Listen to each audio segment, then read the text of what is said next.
Hi YouTube souls, it's Corvus Bruxo, and today I bring you a little review, opinion, whatever you want to call it.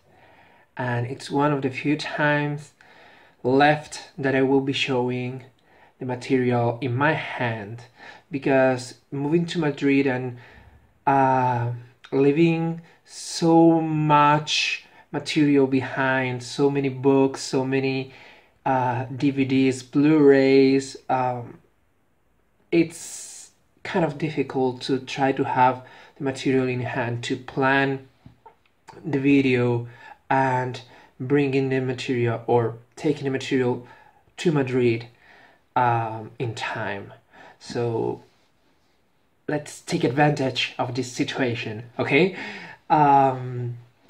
Here we have the only material that I have read, except for a couple of pages of Sandman from Neil Gaiman. And I haven't read the other books by Neil Gaiman, but reading this, I believe he's as a talented writer as he's usually said. This book is amazing, and it is of interest to pagans if you're not picky motherfuckers.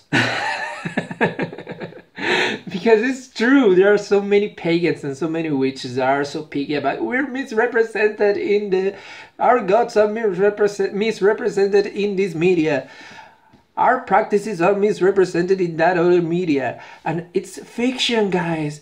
It's there to enjoy. Christianity is not well represented when they're depicted as assassins, bastards in the I can't remember the name of the book, by the Da Vinci's Code. In the Da Vinci's Code, the Catholic Church, I don't like the Catholic Church, but I sincerely, as Stephen Amell would say, I sincerely doubt that they're a bunch of heartless motherfuckers who can hire an assassin. So no religion is well represented in the media, at least if they're fiction. So chill out, relax, let all the poison flow out of you, and if you haven't read this book, it's about time, okay? So what's this book all about? American Gods. It's an amazing idea for fiction, and it is very enjoyable for pagans or for people who enjoy mythology. In this book, and I will try to put the names right because I have read it in Spanish, so some names might be changed, okay? In this book, our main character is called, in Spanish is Sombra, so I guess in English the original name would be Shadow.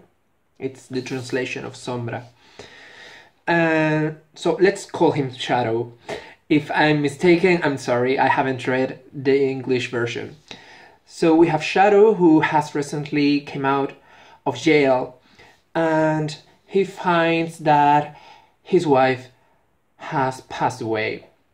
So he's desolated, he doesn't know what to do with his life. The job that he was promised after coming out of jail is now cancelled because of the situation, and he finds the only job that he's offered by a mysterious guy that he doesn't know and none of his relatives know, and he's known as Mr. Wednesday.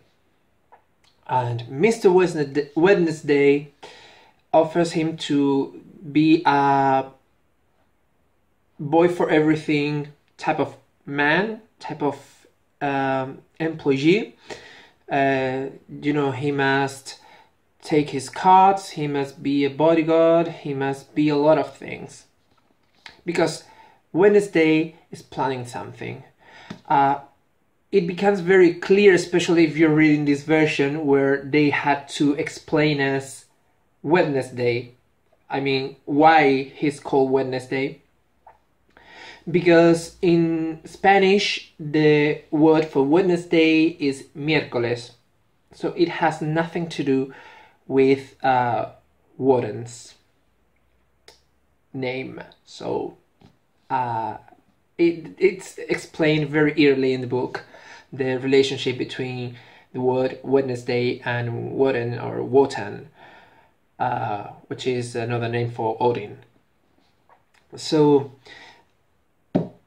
he follows this guy, his boss, throughout a lot of states in the United States of America. It's very beautifully how the states, the environments, the landscapes are explained in this book. And I don't know, the travel itself is very beautifully explained and proposed to the reader. I don't know what happens with the lights today. Well, whatever. Throughout this travel, he encounters certain characters that, as Mr. Wednesday itself, happen to be like reincarnations or personalities or new forms, or it's not very well explained. It's not a spoiler what I'm doing. Of ancient deities. Deities from the African tribes, deities from the Aztecs, deities from the Norse, deities from Japan, also different lesser spirits. There are like short stories in between chapters. I love that I can use the word in between. I haven't used it before.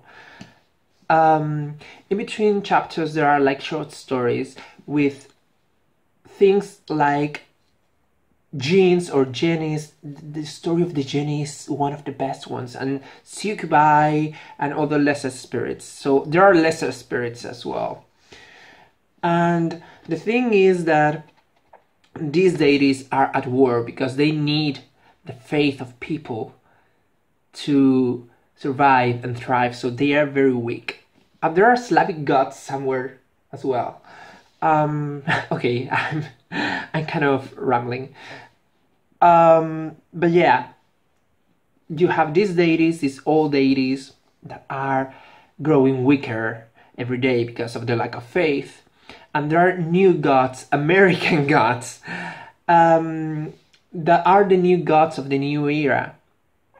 Gods of, I don't know, of the cities, god of the internet, god of money, that's those types of gods.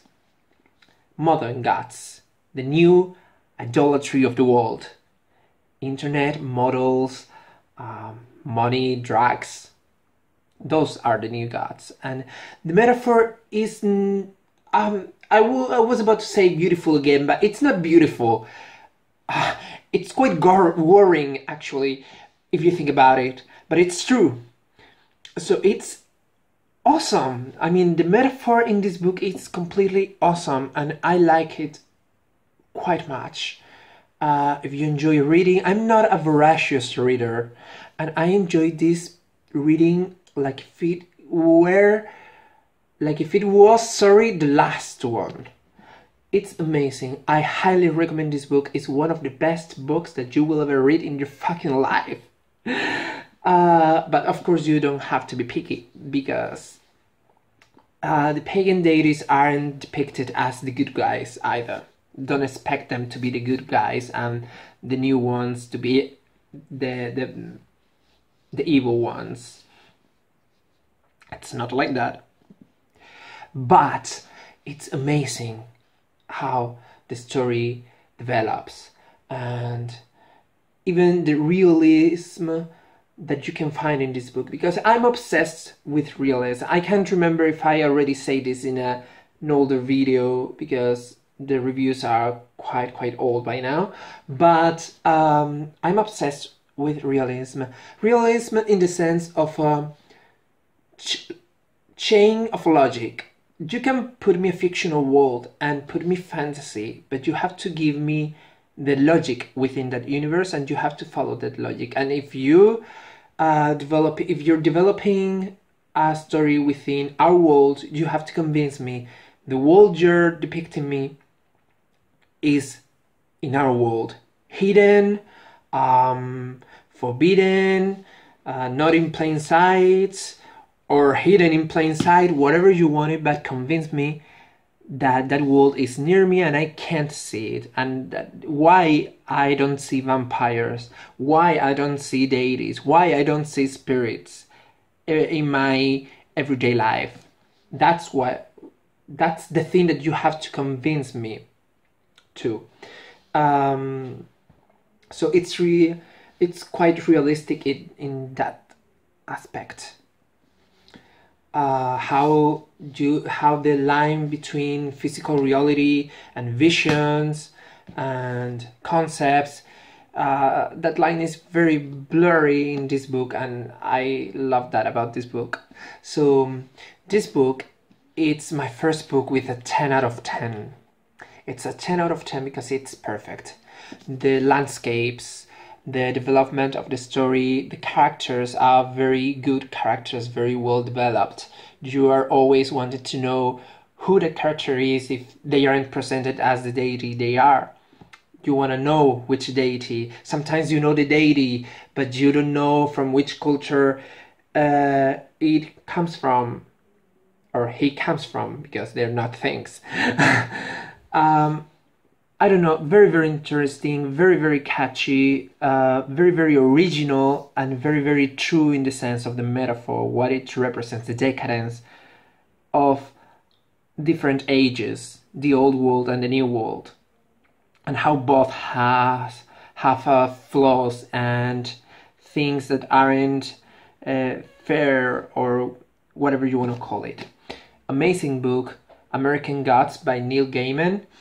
I'm looking forward to reading more material by Neil Gaiman, whether they're comic books such as Sandman, which is the other masterpiece, they say, of this author, or other books, because there are many other books, and I have bought a couple of them, and I must have them somewhere. So I highly recommend this. If you haven't read it, do it as soon as possible, because if you're not, as I said, a picky motherfucker, you will for sure enjoy it. So read it and enjoy. And thanks for watching. Like if you like the video, dislike if not. And if you want to know my opinion on more books, fictional books like this, please subscribe to keep updated. And the video is 10 minutes long. Oh no, it's 13 minutes long, so it's time to go. Thanks for watching, guys. May the gods bless you all, and bye.